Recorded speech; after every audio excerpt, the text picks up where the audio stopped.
Okay, so last lecture हम लोग ने टूरिज्म एंड हिस्ट्री के बारे में थोड़ा बेसिक इंट्रोडक्शन देखा था, राइट।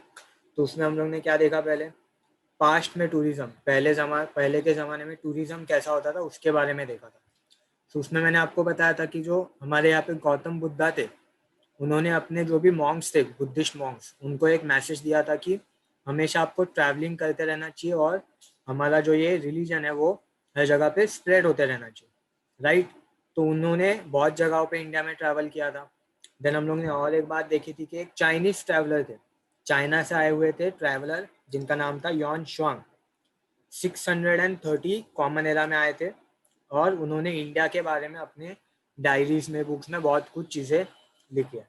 तो इस तरीके से पास्ट में क्या होता था, टूरिज्म होता था, अलग अलग कंट्री से ट्रैवलर्स इंडिया में, एशिया में, यूरोप में अलग अलग जगह पे घूमते थे, राइट। ये पिक्चर आपने देखा। फिर मैंने आपको कुछ बताया कि जो बुद्धिस्ट मॉन्क्स है या फिर जो गौतम बुद्धा है, उनके लाइफ से रिलेटेड बहुत सारी प्लेसेस इंडिया के नॉर्थ पार्ट में या फिर नेपाल में है, तो वहाँ पे बहुत सारे लोग विजिट करने जाते हैं। सो पास्ट में ट्रैवल ऐसे होता था, राइट। फिर हम लोग ने देखा कि मिडिवल पीरियड में कुछ 3-4 ट्रैवलर्स का हम लोग ने नाम देखा, राइट। उसमें एक थे बेंजामिन ऑफ टुडेला। बेंजामिन ऑफ टुडेला के हम लोग ने क्या देखा कि वो स्पेन से आए थे, 12th सेंचुरी में थे। यूरोप के अलग अलग कंट्री में उन्होंने ट्रैवल किया था और उसके बाद इंडिया एंड चाइना में भी उन्होंने ट्रैवल किया था। और उन्होंने जो अपनी डायरीज लिख के रखी थी, उससे हम लोग को इंडिया एंड चाइना के बारे में, मिडिवल पीरियड के इंडिया एंड चाइना के बारे में बहुत सारा इंफॉर्मेशन मिलता है। तो इनका नाम याद रखो। नेक्स्ट हम लोग ने जो देखे थे वो कौन थे, मार्को पोलो। ये कहाँ से आए थे, इटली से, इटालियन ट्रैवलर थे 13th सेंचुरी में। इन्होंने भी एशिया और चाइना और यूरोप में ट्रैवल किया था। और इम्पोर्टेंट बात क्या है यहाँ पे कि इन्होंने 17 ईयर्स ऑफ अपनी लाइफ चाइना में स्पेंड की थी। तो 17 ईयर्स उन्होंने चाइना में रह के वहाँ के अलग अलग चीज़ों के बारे में अपने बुक्स में लिखा था। फॉर एग्जाम्पल फ्लोरा फोना मतलब एनिमल्स, वेजिटेशन एट्सेट्रा, ट्रेड वहाँ पे कैसा होता है, कल्चर कैसा है, इस सब के बारे में उन्होंने अपने बुक में लिखा था। मैंने उनके ट्रैवल रूट्स भी आपको दिखाए कि कौन कौन से जगहों पे वो विजिट करके आए हैं। फिर हम लोग ने नेक्स्ट जो देखे थे वो थे इबन बतूता। ये 14th सेंचुरी में थे और ये मोरक्को से थे। मोरक्को मतलब अफ्रीका के कंट्री से थे। और इन्होंने भी अपने लाइफ के 30 ईयर्स ट्रैवलिंग के लिए दिए थे। 30 ईयर्स तक उन्होंने ट्रैवलिंग कंटिन्यू की थी और उन्होंने ऐसा बोला था कि एक अगर मैंने पाथ लिया है, एक रास्ते से अगर मैं जाऊँगा तो दूसरे बार उसी रास्ते से वापस नहीं आऊँगा, कोई दूसरा रूट मैं यूज़ करूँगा। तो इसके लिए इनके भी जो भी डायरीज है या फिर बुक्स है, वो हम लोग को मेडिवल हिस्ट्री के बारे में बहुत कुछ इन्फॉर्मेशन देते हैं। उसके बाद में हम लोग ने एक देखे थे जेराल्डस मर्केटर। ये क्या थे, कार्टोग्राफर थे। कार्टोग्राफर का मतलब क्या होता है, इन्होंने मैप बनाए थे, वर्ल्ड के मैप, जो कि बहुत फेमस थे। और वर्ल्ड के मैप के साथ साथ इन्होंने अर्थ का जो ग्लोब होता है, आप लोगों ने देखा होगा बहुत बार ग्लोब, वो ग्लोब भी इन्होंने बनाया था। तो इसके लिए ये फेमस कार्टोग्राफर माने जाते थे 16th सेंचुरी में, ठीक है। तो उनका मैंने आपको मैप भी दिखाया था कि उनके टाइम में जो उन्होंने मैप बनाया था वो कैसा था, ओके। सो ये सब हम लोग ने देखा। फिर उसके बाद में हम लोग ने टूरिज्म के बारे में थोड़ा और देखा कि टूरिज्म क्या होता है, टूरिज्म का डेफिनेशन क्या होता है। टूरिज्म मतलब travelling to visit places at a distant region for specific purpose. किसी भी पर्पज के लिए, किसी भी थीम के लिए अगर आप एक जगह से दूसरे जगह पे विजिट करोगे तो उसको हम लोग क्या बोलते हैं, टूरिज्म। टूरिज्म में हम लोग ने देखा कि 19th सेंचुरी में थॉमस कुक करके एक मैन था, एक इंग्लैंड में रहने वाले एक सिविलियन थे, जिन्होंने पहली बार लेसेस्टर से लॉकबोरो, इंग्लैंड की दो सिटीज़ है, उनके बीच में एक रेलवे ट्रिप ऑर्गेनाइज की थी 600 लोगों की। ये बहुत सक्सेसफुल हुआ था। तो बाद में उन्होंने पूरे यूरोप की ट्रिप ऑर्गेनाइज की थी। राउंड ट्रिप मतलब यूरोप में वो एक जगह से स्टार्ट करेंगे, पूरा यूरोप घूम के फिर से आएंगे। तो ऐसे ट्रिप उन्होंने ऑर्गेनाइज करना स्टार्ट किया और बाद में उन्होंने अपनी एक ट्रैवल एजेंसी ओपन की थी जिसका नाम था थॉमस कुक एंड सन्स। तो इसके बाद में मॉडर्न टूरिज्म जो है वो बदलता गया। मॉडर्न टूरिज्म जो है वो ये इवेंट के बाद बहुत ज़्यादा डेवलप होने लग गया था। फिर हम लोग ने देखा कि मिडिवल पीरियड में और एक हम लोग ने एक डू यू नो का बॉक्स देखा, दैट इज विष्णुवत गोडसे।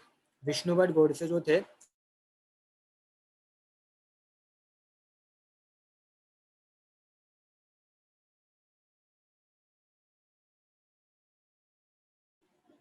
ओके, सो विष्णुवर्ध गोडसे जो थे, उन्होंने 1857 में एक बुक लिखा था, जो 1857 का वॉर हुआ था, इंडिपेंडेंस वॉर, तभी के टाइम पे उन्होंने एक बुक लिखा था।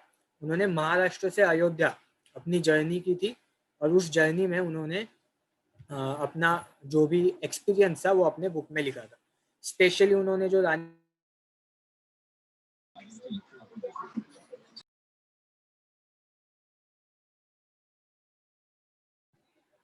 जो रानी लक्ष्मीबाई थी, उनके बारे में उन्होंने बहुत सारा डिस्क्रिप्शन अपने बुक में लिखा था, जिस बुक का नाम था माझा प्रवास। हम लोग ने लास्ट लेक्चर में, लास्ट चैप्टर में हम लोग ने देखा था कि जो स्पोर्ट्स एंड हिस्ट्री का पार्ट था, उसमें भी इस बुक से रेफरेंस हम लोग को लिख के दिया था। सो ये हो गया। फिर हम लोग ने देखा था कि टूरिज्म के अलग अलग टाइप्स होते हैं, right? International tourism, interstate tourism, local tourism. तो इसका मतलब क्या होता है, हम लोग अलग अलग रीजन्स के लिए लोकली, मतलब अपने नज़दीक की जगहों को विजिट करते हैं, या फिर इंटरस्टेट मतलब एक स्टेट से दूसरे स्टेट में विजिट करते हैं, या फिर इंटरनेशनल मतलब हम लोग एक कंट्री से दूसरे कंट्री में जाके विजिट करते हैं। तो ऐसे अलग अलग टाइप्स होते हैं टूरिज्म के, ठीक है? और कौन कौन से पर्पज के लिए हम लोग टूरिज्म करते हैं? नेचुरल ब्यूटी को देखने के लिए, जो भी इंटरनेशनल मॉन्यूमेंट्स होते हैं, कुछ टेम्पल्स होते हैं, कुछ एंशियंट साइट्स होती है, ऐसे जगहों को देखने के लिए हम लोग टूरिज्म करते हैं। मैंने कुछ फेमस साइट्स के आपको फोटो दिखाए थे। ये था स्टोन हेंज, इंग्लैंड में, एंशियंट टाइम पे बना हुआ था। देन आईफिल टावर, ताजमहल, ये सब जो इंटरनेशनल मॉन्यूमेंट्स है, man made monuments, Egypt pyramids, ये सब देखने के लिए बहुत इंटरेस्ट होता है लोगों को, ये देखने का एक डिज़ायर होता है, उसके लिए टूरिज्म किया जाता है। उसके साथ साथ नेचुरल चीज़ें होती है, जैसे कि स्नो कैप पीक, मतलब स्नो वाले माउंटेन्स, बीचेस, कुछ अलग अलग जंगल्स, जैसे कि हम लोग ने ब्राज़ील में देखा अमेजोन फॉरेस्ट है, या फिर हमारे यहाँ पे हिमालयाज है, राइट? या फिर हमारे यहाँ पे अंडमान एंड निकोबार, जो हमारे यहाँ पे आइलैंड्स है, वहाँ पे अलग अलग ब्यूटीफुल बीचेस है। तो ये सब चीज़ें देखने के लिए टूरिज्म किया जाता है। इसके साथ साथ टूरिज्म के अलग अलग और टाइप्स है, जैसे कि health tourism, religious tourism, sports tourism, agro tourism. इनके बारे में अभी हम ये लेक्चर में देखने वाले हैं। Okay, so the first one is local and interstate tourism. This kind of tourism is not very overwhelming because it is within one's own country. It does not cause difficulties of language, brokering currency and documents. More so, we can plan it at the time suitable to us. तो यहाँ पे क्या दिया गया है? Wait a minute, let me admit. सो यहाँ पे क्या दिया गया है कि लोकल एंड इंटरस्टेट टूरिज्म, मतलब अगर हम लोग अपने नज़दीक की जगहों पे जा रहे हैं, या फिर एक स्टेट से दूसरे स्टेट में जा रहे हैं, तो ये जो टूरिज्म है वो ज़्यादा डिफिकल्ट नहीं होता, राइट? क्यों? क्योंकि लैंग्वेज बैरियर नहीं होता। अगर हम लोग गुजरात में जाके विजिट करेंगे तो हम लोग हिंदी में बात कर सकते हैं, राइट?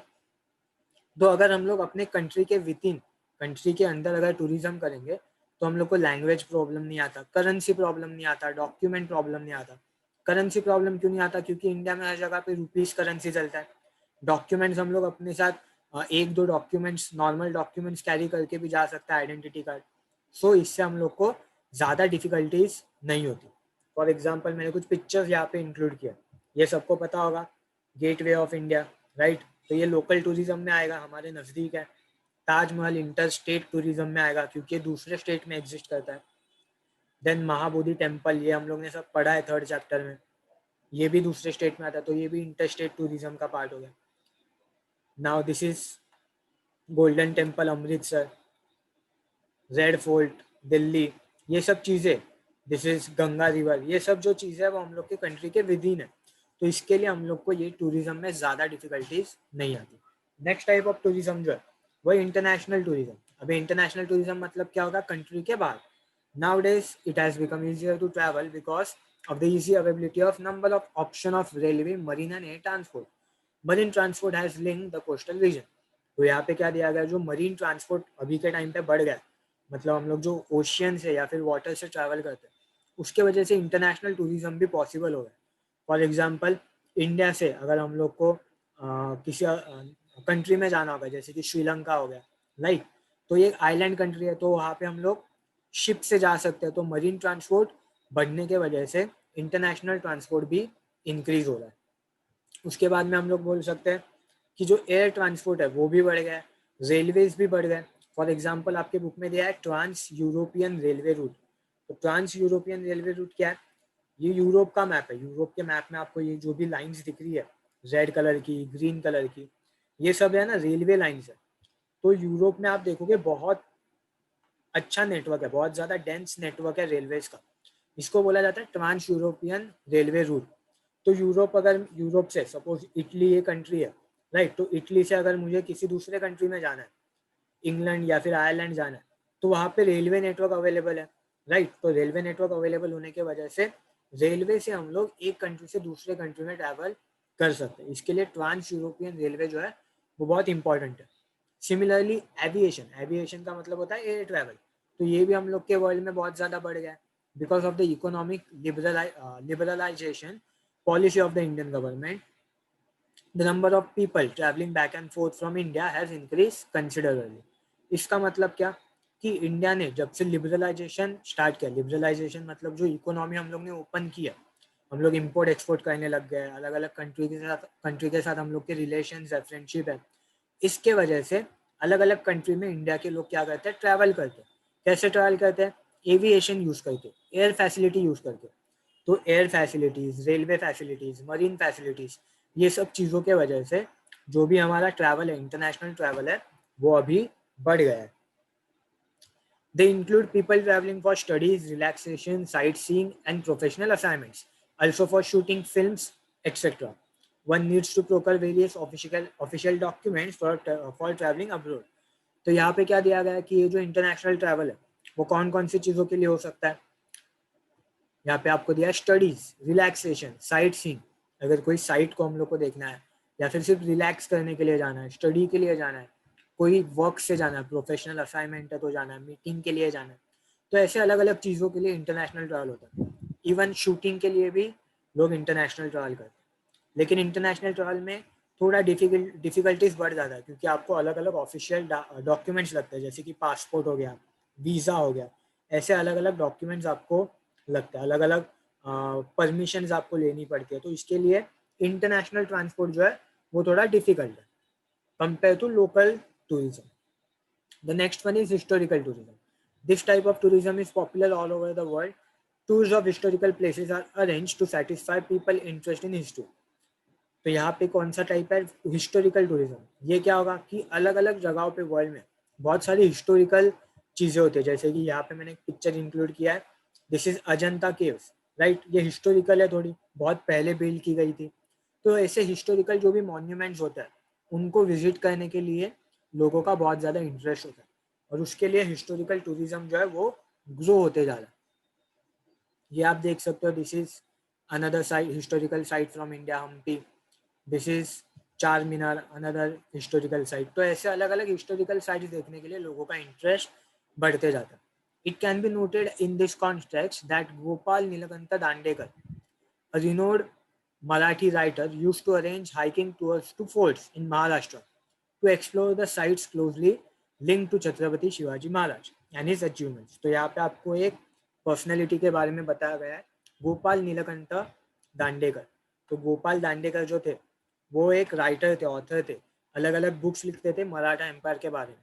फिर उन्होंने जो भी महाराष्ट्र में जो भी फोर्ट्स है, किले, छत्रपति शिवाजी महाराज से रिलेटेड, उनके ऊपर साइट सीइंग करना या फिर उनके ऊपर हाइकिंग के लिए जाना, ये अरेंज करना उन्होंने स्टार्ट किया था।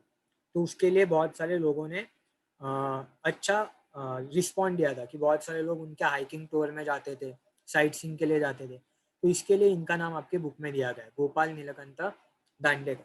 तो ये भी एक टाइप ऑफ क्या हो गया, हिस्टोरिकल टूरिज्म हो गया। छत्रपति शिवाजी महाराज से रिलेटेड जो भी फोर्ट्स है उनको विजिट करना भी क्या हो गया, एक टाइप ऑफ हिस्टोरिकल टूरिज्म हो गया। Tours are also arranged to important historical sites such as forts of Rajasthan, Mahatma Gandhi and Acharya Vinoba Bhave ashrams, important places related to Indian War of Independence in 1857 etc. तो ऐसे करके अलग अलग और जगहों पे हिस्टोरिकल टूरिज्म की tours arrange होती है। फॉर एग्जांपल राजस्थान के जो भी फोर्ट्स है जो कि मिडिवल पीरियड में बने थे, तो वो फोर्ट्स को विजिट करने के लिए लोग जाते हैं। या फिर जो महात्मा गांधी या फिर विनोबा भावे का आश्रम होता है, दिस इज साबरमती आश्रम ऑफ महात्मा गांधी। तो ऐसे जगहों को विजिट करने के लिए भी लोग जाते हैं। तो इससे हिस्टोरिकल टूरिज्म जो है वो अभी बढ़ रहा है।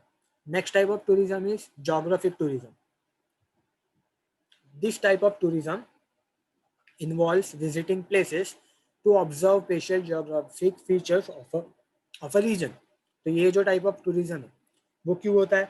अलग अलग जगह के स्पेशल जोग्राफिक फीचर देखने के लिए। फॉर एग्जांपल हमारे यहाँ पे हिमालयाज है, राइट? तो हिमालय क्या हो गया? एक जोग्राफिक रीजन हो गया, राइट?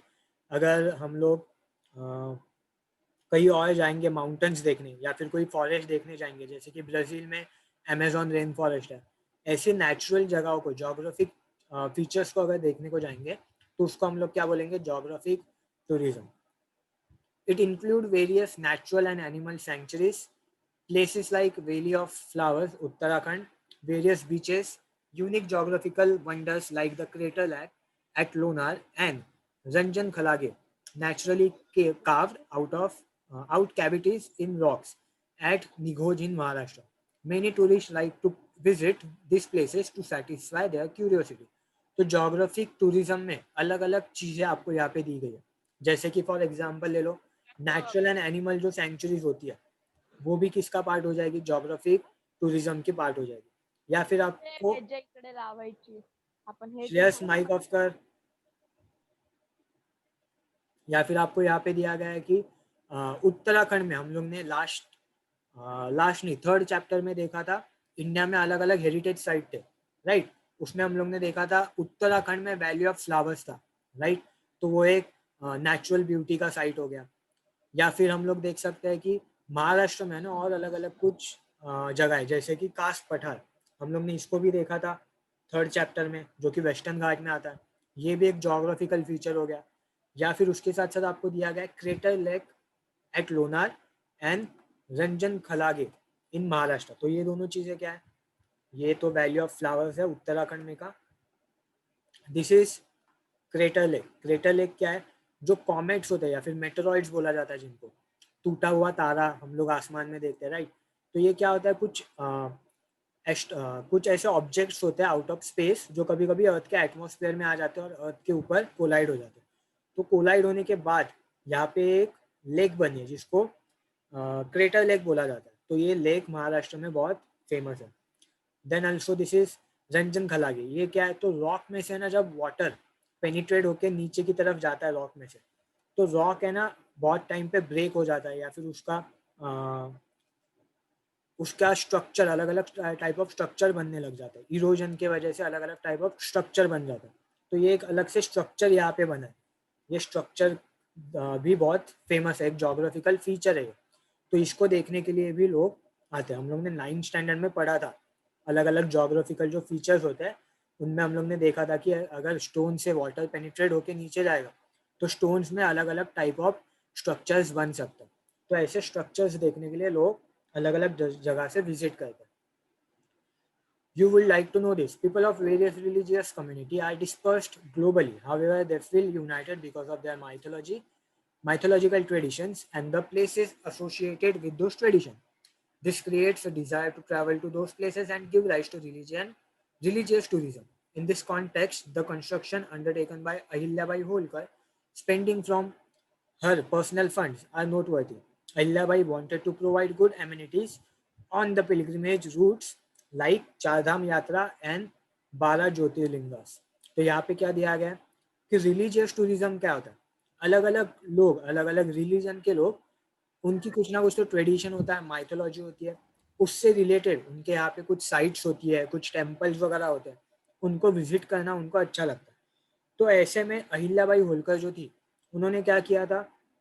जो हमारे हिंदू रिलीजन में 4 धाम यात्रा या फिर 12 ज्योतिर्लिंग यात्रा होता है, जिसमें हम लोग अलग अलग टेम्पल्स को विजिट करते हैं, उसमें उन्होंने बहुत अच्छा कंट्रीब्यूशन किया था। जो पिलग्रिमेज रूट से जो भी लोग आते हैं विजिट करने के लिए, उनको अच्छी फैसिलिटीज प्रोवाइड हो, उसके लिए उन्होंने अपने फंड से मनी स्पेंड किया था। इसके लिए इनका नाम आपको बुक में दिया। तो ये क्या होता है? 4 धाम। 4 धाम मतलब इंडिया में 4 अलग अलग प्लेसेस पे 4 अलग अलग टेम्पल है। एक नॉर्थ में, साउथ में रामेश्वरम में, वेस्ट में गुजरात में, ईस्ट में उड़ीसा में, नॉर्थ में उत्तराखंड में, तो इनको मिला के बोला जाता है चार धाम। सिमिलरली 12 ज्योतिर्लिंग क्या होता है, तो 12 अलग अलग शंकर भगवान के, शिव भगवान के अलग अलग टेम्पल्स है इंडिया में। केदारनाथ, देन हम लोग महाराष्ट्र में देख सकते हैं त्रिम्बकेश्वर, भीमा शंकर, ऐसे 12 अलग अलग टेम्पल्स इंडिया में स्प्रेडेड है, तो इसको बोला जाता है 12 ज्योतिर्लिंग। तो ये क्या हो गया, एक टाइप ऑफ रिलीजियस टूरिज्म हो गया। Okay, health tourism. Next part is health tourism. People from the Western countries find the health service and facilities in India comparatively cheaper and yet of good standard. Hence, many foreigners prefer to come to India to uh, avail of the medical facilities and health services. India is tropical country where ample sunlight is available throughout the year.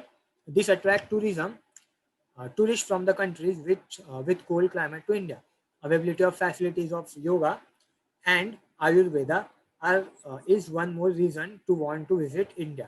अभी यहाँ पे क्या दिया गया, health tourism मतलब जो भी western develop countries है वहाँ पे कभी कभी क्या होता है कि जो हेल्थ फैसिलिटीज है वो बहुत ज़्यादा महंगी होती है, बहुत ज़्यादा कॉस्टली होती है। कंपेरेटिवली जो इंडिया में हेल्थ फैसिलिटीज है वो थोड़ी चीपर होती है। इसके लिए बहुत सारे वेस्टर्न कंट्रीज से लोग पर्टिकुलर हेल्थ प्रॉब्लम के लिए इंडिया में आते हैं, राइट। और इंडिया में वो अपने ऊपर जो भी अलग अलग तरीके के मेडिकल फैसिलिटीज अवेलेबल है वो यूज़ करके फिर अपने कंट्री में चले जाते हैं। सिमिलरली इंडिया का क्लाइमेट जो है थोड़ा हॉट क्लाइमेट है, तो जो भी कोल्ड कंट्रीज में लोग रहते हैं वो इंडिया में विजिट करते हैं इंडिया का क्लाइमेट एक्सपीरियंस करने।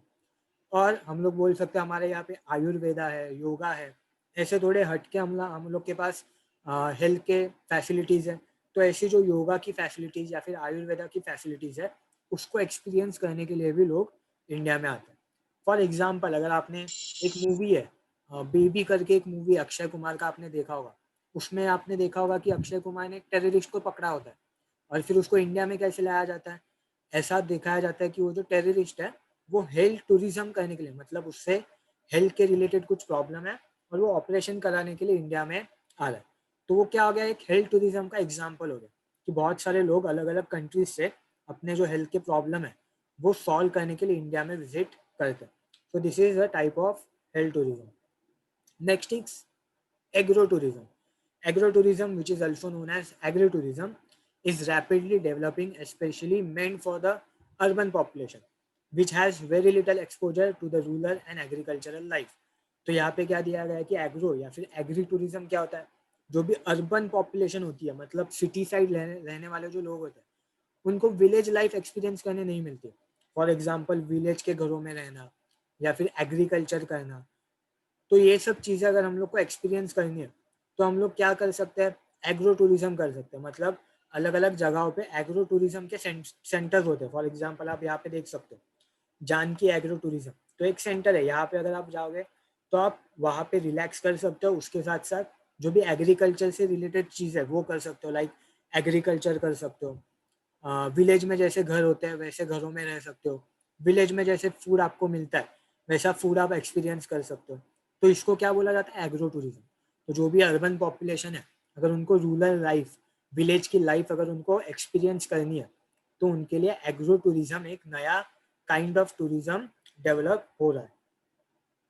Now Indian farmers are also visiting faraway places like agriculture research center, agriculture universities, and countries like Israel, where experimentation in advance technology of agriculture is carried out.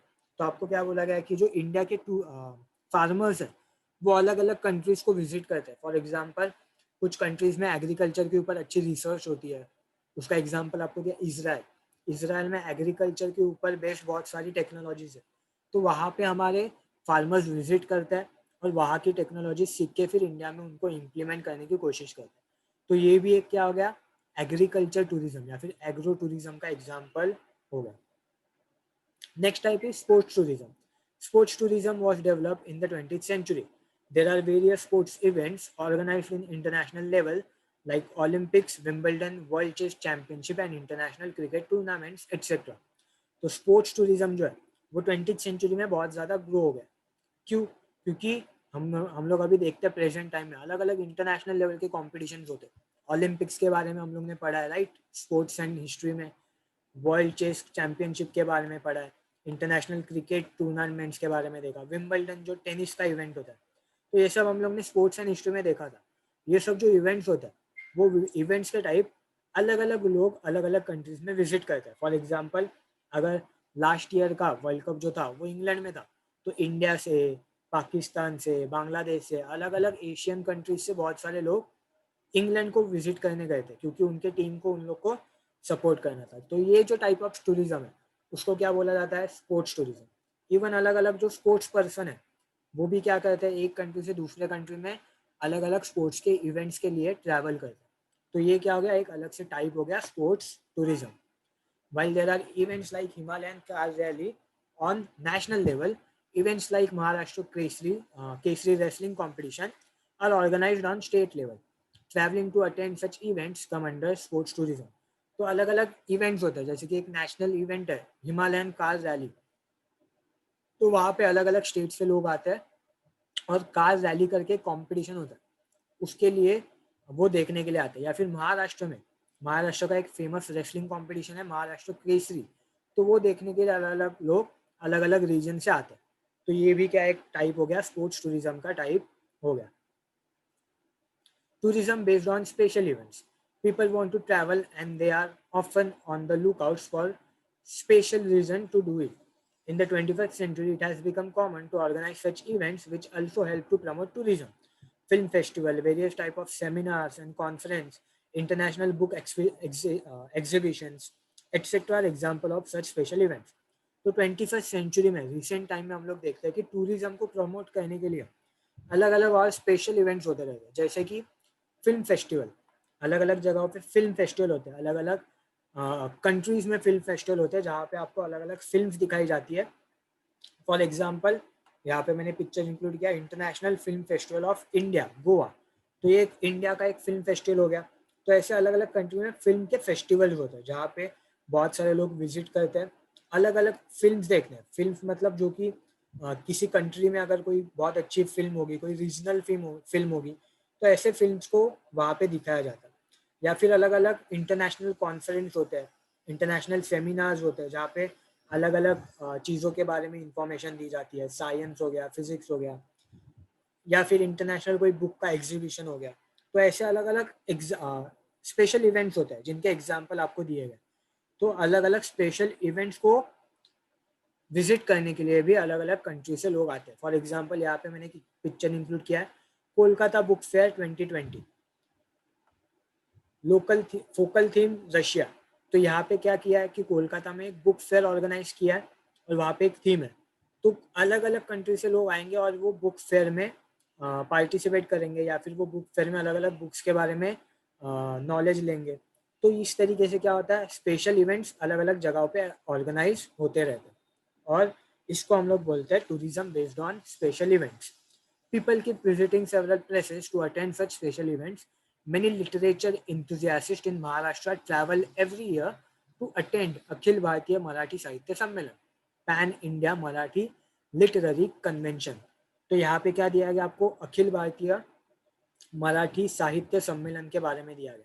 अभी ये क्या होता है, बहुत सारे Marathi literature होते हैं, मराठी बुक्स होती है, तो ये बुक्स के बारे में ये हर साल एक सम्मेलन होता है। सम्मेलन मतलब एक मीटिंग होती है और वहाँ पे मराठी जो साहित्य है उसके बारे में बात की जाती है, मराठी जो बुक्स है उनके बारे में बात की जाती है।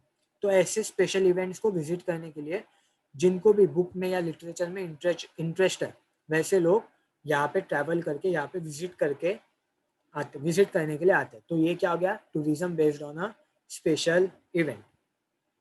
Apart from this type of tourism mentioned above, there are other types like science tourism, leisure and relaxation tourism, also known as wellness tourism, cultural tourism and group tourism, etc.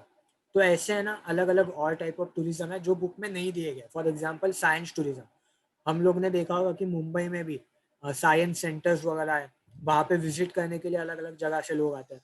This is a science centre from Ahmedabad, तो वहाँ पे बहुत लोग visit करने के लिए जाते हैं।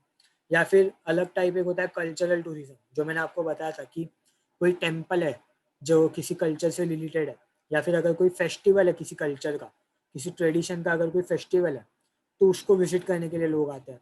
या फिर नॉर्मली लीजर एंड रिलैक्सेशन, मतलब नॉर्मली रिलैक्स करने के लिए भी लोग अलग अलग जगहों पे जाते हैं। अपनी डे टू डे लाइफ से रिलैक्स करने के लिए भी लोग अलग अलग जगह पे टूर पे जाते हैं। तो ये अलग अलग और टाइप ऑफ टूरिज्म है।